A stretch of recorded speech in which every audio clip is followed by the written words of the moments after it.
This is a tough one, but their story deserves to be told and never forgotten. So here we go. Today I'm going to give you all the facts on the tragic bombing of the 16th Street Baptist Church in Birmingham, Alabama on September 15, 1963. It was one of the most horrific, impactful acts of racial violence during the Civil Rights Movement. The bombing killed 4 black girls and injured many others, igniting national outrage and galvanizing the fight for civil rights. This church was the center of black community life and activism during the civil rights movement. A bomb exploded in the church basement at approximately 10:22 a.m. while around 200 churchgoers, mostly black women and children, were inside attending Sunday services. 4 young black girls were unalived. Addie Mae Collins, age 14. She was born April 18, 1949. Addie Mae was the eldest of 3 children. She had 2 younger sisters, Sarah and Catherine, and was very close to her family. Her parents, Chris and Alice Collins, were devastated. Addie Mae was a student at Ramsey High School in Birmingham, Alabama, and was known to be bright and kind-hearted. She was an active member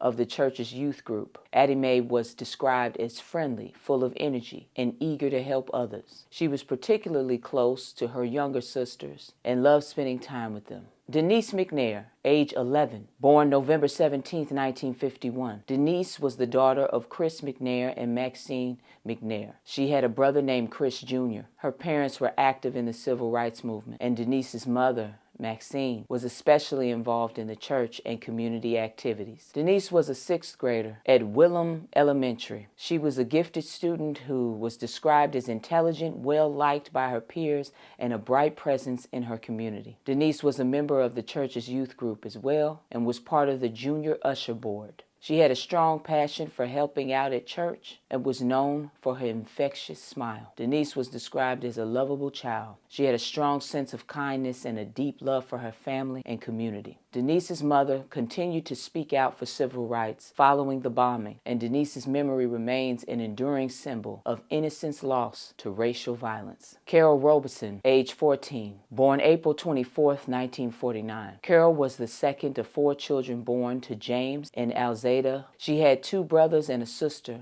The family had recently moved to Birmingham from the rural part of Alabama in search of better opportunities. Carol was a 9th grader at Phillips High School. She was known for her academic achievements and was an active participant in school activities. Carol was a member of the youth choir at the 16th Street Baptist Church. She was known for her strong voice and love of singing, and she often sang in the church services. Carol was described as a bright, friendly, and sociable little girl. She loved spending time with her friends and family and had a great sense of humor. She was also dedicated to helping others and was very involved in the church community. Like the other girls, she served as a stark reminder of the vulnerability of black children in the face of racial violence. Her family, especially her parents, carried her memory as part of their larger fight for justice. Cynthia Wesley, age 14, born April 30th, 1949. Cynthia was the daughter of Alfred and Annie Wesley. She had 2 siblings. Her family was a close-knit one. Cynthia's parents were deeply impacted by her loss, and they remained involved in the fight for civil rights. Cynthia was also a 9th grader at Phillips High School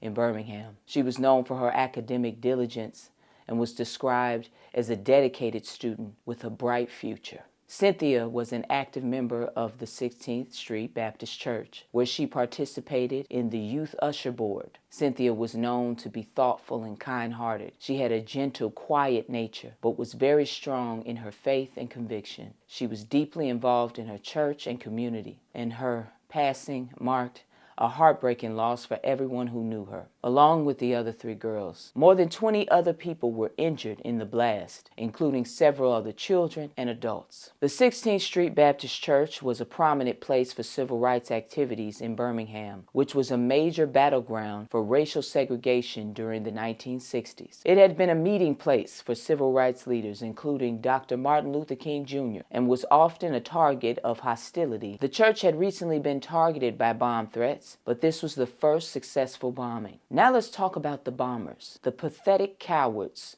looking to make America great again.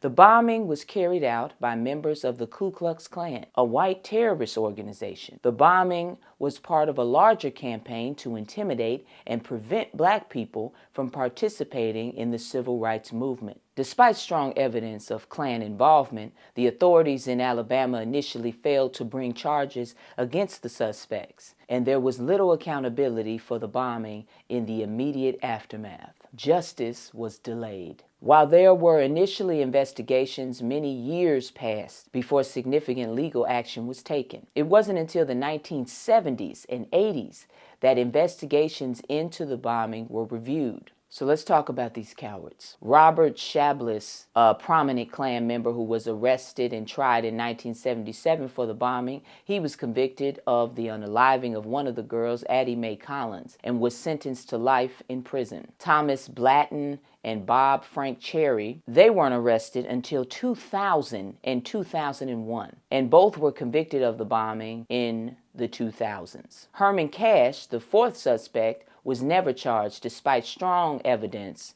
of his involvement. He passed in 1994, having never been charged for the crime. Must have been hooked up. The bombing occurred just weeks before the March on Washington, which featured Dr. Martin Luther King's famous "I Have a Dream" speech. The bombing gave the march additional urgency and highlighted the violence faced by Black Americans. The bombing also contributed to growing calls for federal intervention in the civil rights struggles, leading to the eventual passage of the Civil Rights Act of 1964 and the Voting Rights Act of 1965 for what good it did. In retrospect, we know it did nothing to protect Black people from the actions of this racist society. But I digress. This church bombing remains a powerful symbol of the struggle for racial justice, highlighting both the tragic consequences of racial hatred and the resiliency of Black people. I'll be back for our next lesson soon, and make sure you go subscribe to the Black Revolutionary Collective YouTube channel. That's where I will be posting all of these lessons, and in the near future, that's also where I'll be posting